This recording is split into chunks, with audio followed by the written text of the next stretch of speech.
The number one reason why pro athletes or anyone of notoriety should speak up is because, number one, everyone thinks that you live this perfect life. Everyone thinks that, hey, a lot of people have a lot of money, which is true. A lot of people have all of the material things that they want. They have the fame, the recognition. People love you or hate you, depending on where you are. But people all take that in, and think of it as a positive situation. But they don't know what goes into the behind the scene things.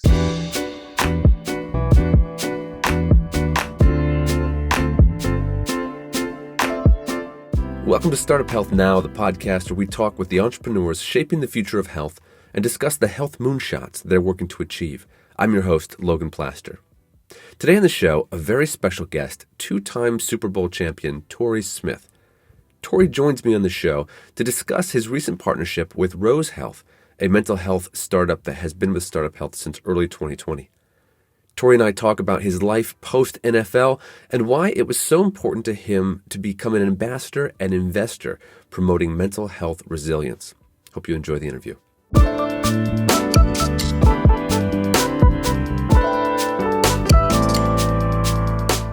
Torrey Smith, thank you so much for joining me for this show for Startup Health. Great to learn more about your partnership with Rose Health. Hope you're doing well today. Doing great. Appreciate you having me. So it's been a little over a year since you officially retired from professional football, right? I understand September 2019, after having played with the Ravens, the Eagles, the Niners, the Panthers.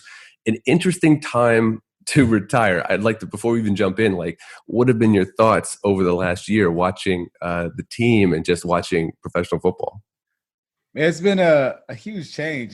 Part of me wishes I would have waited one more year because of all the uncertainty. I literally retire and toss myself into an uncertain situation while the NFL is still continuing to go on. But honestly, I've always told myself that there were two reasons I would ever retire early. One was if my family was ever in jeopardy, or two, my long-term health.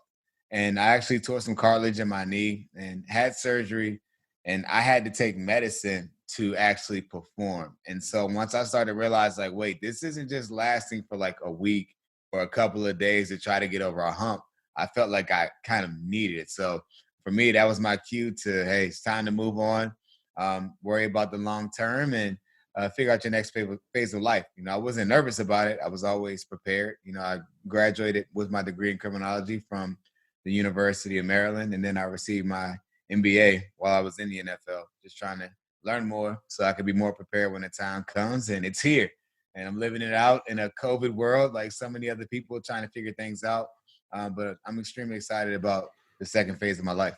Yeah, and a new phase it really is. I mean, you may have retired from one thing, but you have been busy since that. I mean, I've seen a number of announcements talking about working with the Parks and Rec of Baltimore on a community center, your own initiatives, and obviously we're on this call because of your partnership with a company called Rose Health. You got the t-shirt on, a health tech startup that helps folks monitor their mental health using sophisticated tools, AI, machine learning, et cetera. So that's kind of what we want to hone in on today. In terms of that partnership with Rose Health, why was mental health an issue that really resonated with you, that you felt like you wanted to get involved? Yeah, mental health to me is a big deal.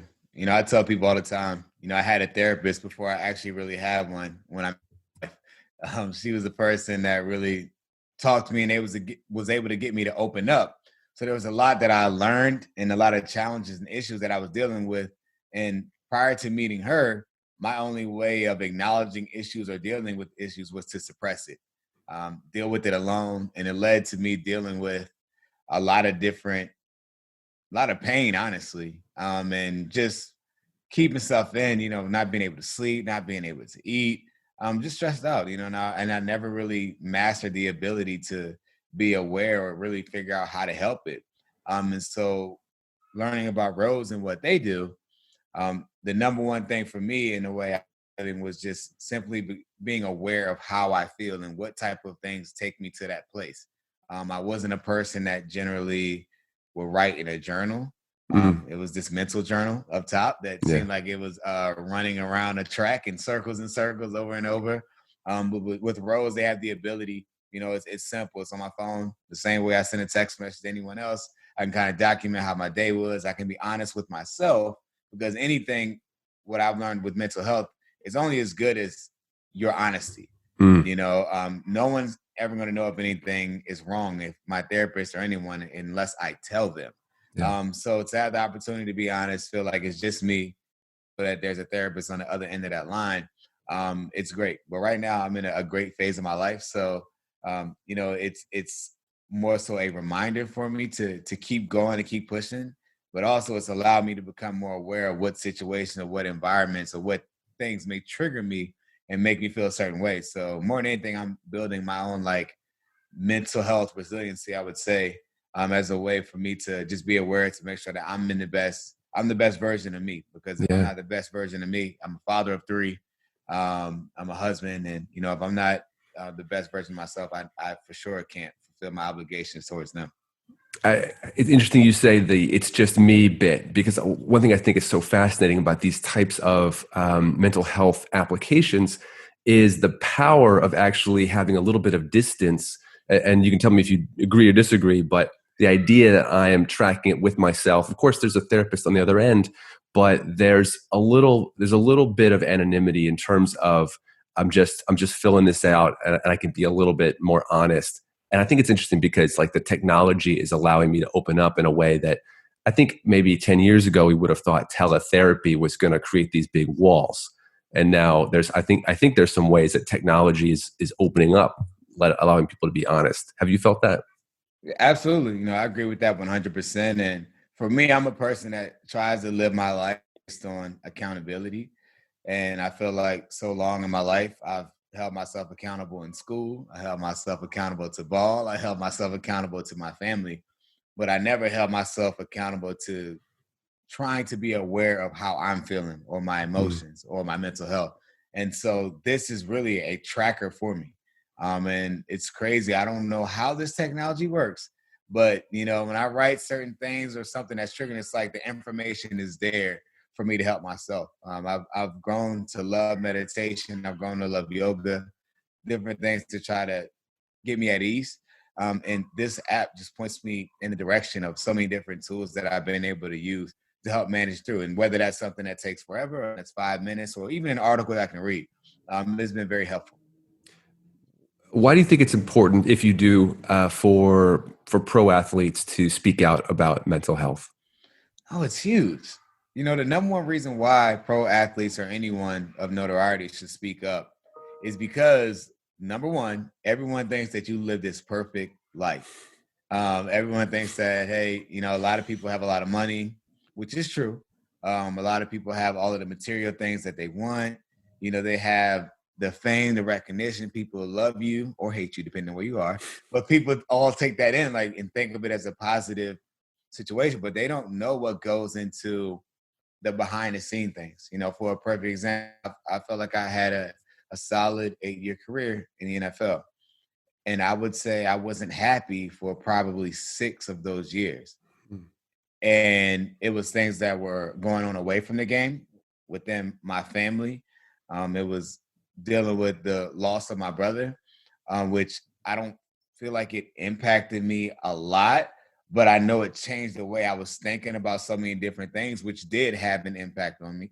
So I think it's important to talk about these things. That's real life.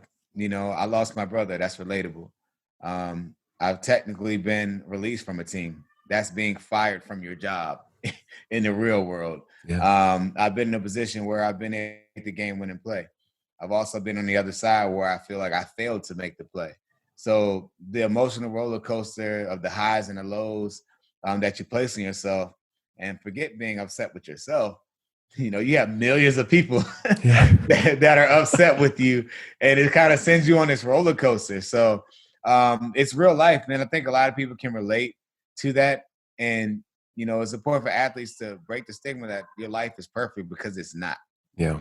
Yeah. It's almost what I hear you saying is it's amplified, all these things, these highs and these lows, with so many people with their inputs, their hopes, their dreams kind of piled on top of you. Everything gets amplified by 1,000. So, so you have been very involved in your hometown, Baltimore. I live downtown Baltimore, so I've seen some of the work that you've done. You've been involved with the community. Um, what kind of legacy are you hoping to build here in the city? Um, you know, I don't know, and kind of how does this sort of mental health vision fit into that? Well, in the city itself, obviously, it's things are good when you win the Super Bowl with the team and in the city. So that's first things first. Football wise, kind of took care of itself. But I always had a reputation away from the game. I always every off day I had, I was in the community, and I grew close to this city and grew to love the city and its people because I feel like I can relate to so many of the kids and the families that I was able to interact with. And I'm not just talking about the things that are great about them, right? Hardworking blue collar city. I'm talking about the struggles and the challenges that they deal with. And being in a position that I was in, I always felt obligated to let them know, like, hey, I'm just like you. And for the kids, you can be just like me. And so when you talk about the journey that we're taking on now with running the programming at Hilton Rec Center in West Baltimore, it ramps it up a notch, because we've been in after school programs where we've been able to deal with our kids and they're in this bubble, right? We have about 30 or so kids. We're taking care of them. And I remember catching a train. I was in Philadelphia Eagles at the time. During the year we won the Super Bowl, catching a train literally on every off day to go and teach our kids. And I would look and I would see so many kids from the outside literally looking through our glass windows, wishing they could be in the program. Mm, And that to me is a visual representation of what it looks like when you see kids who have opportunity and those who don't. They want it, but they can't get to it. yeah. And so to have the opportunity to have a community center where we can help not only a child, but that child's siblings, that child's family, it opens so many doors, and it's a responsibility that we don't take lightly. And I believe in the potential that's there. And it's not just about what they're capable of accomplishing academically. Yeah. I feel the obligation to let them know that their health is a priority as well.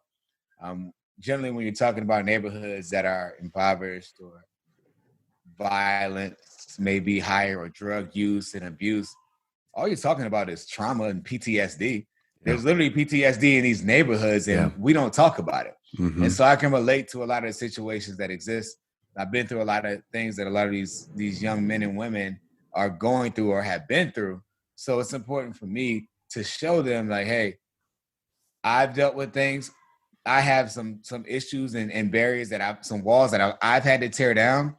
You can do the same thing, and you deserve the peace and freedom that you generally just deserve. It's not something that is you like. You feel like you have to be tough. Yeah. That's the biggest lie I've ever been told, is that I have to be tough and strong all the time. And I realized I tied strength and mental health together when that's not the truth. I tied crying with weakness Yeah. and having a weak mind, which isn't the truth. And so when you're talking to kids who are or families that are literally trying to survive, it's important to spread that message so that they know, hey, you are a human, right? You are a person. You have a heart, and people care about you, and people care about your mind and what's going on there. So Mm. again, it's my responsibility to help them to become more aware of that. And literally, we're going to be using Rose in this center as a way for us to track how these kids are feeling. Wow. We can't legally look and view their things, but they can become more aware of how they're feeling. We'll That's have a awesome. therapist on the other end that can talk to them, that they can feel comfortable with, because a lot of the issues that we're talking about could be fixed if we talked about mental health more. Yeah. And that's going to be a priority for us just as much as providing other resources for their academic success. That idea of using really a high tech approach to mental health in a community center, in a parks and rec center, seems really new and novel. I mean, to your knowledge, how unique of an opportunity is this to kind of bring these two ideas together? Oh man, it's a very unique situation. I think I don't want to discredit already doing great work, because sometimes the best mental health tool or resource that we all have is a mentor. And so there are a lot of community centers that have that, and we will be a center that has mentors and adults that these kids and families can look up to.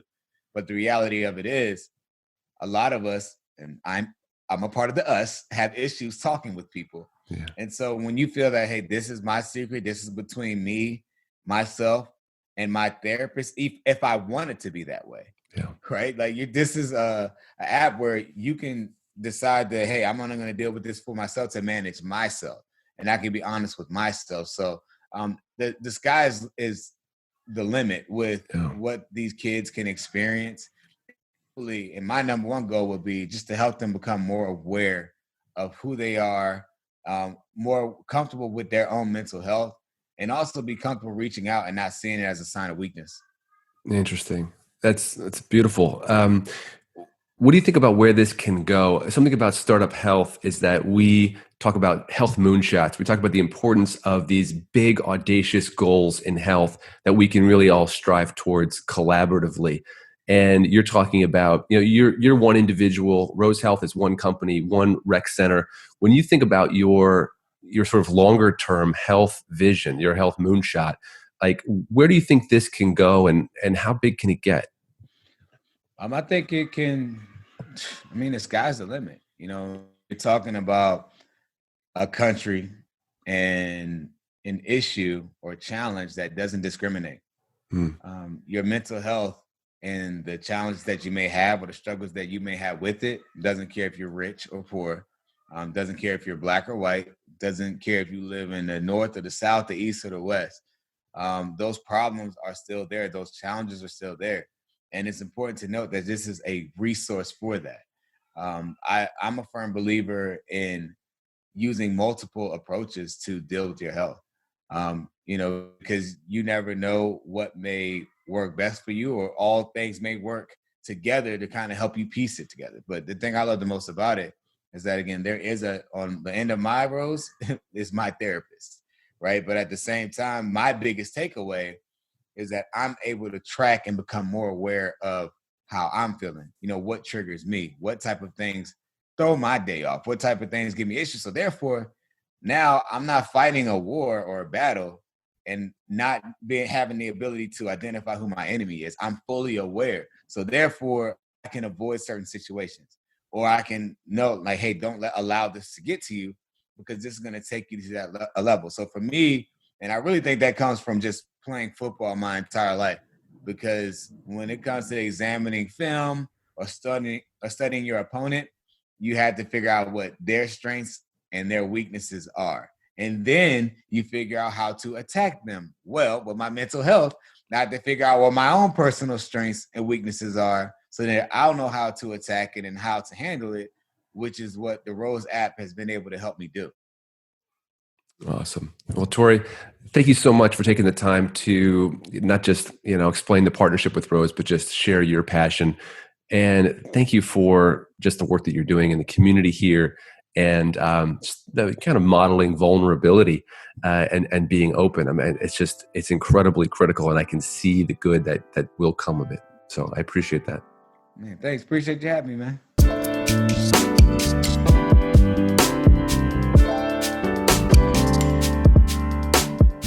Startup Health invests in health transformers from around the world who are committed to achieving audacious health moonshots. If you want to learn how you can join this community of entrepreneurs, or if you want to connect with one of our 330 companies, go to startuphealth.com. Thanks for listening to Startup Health Now. We'll be back next week.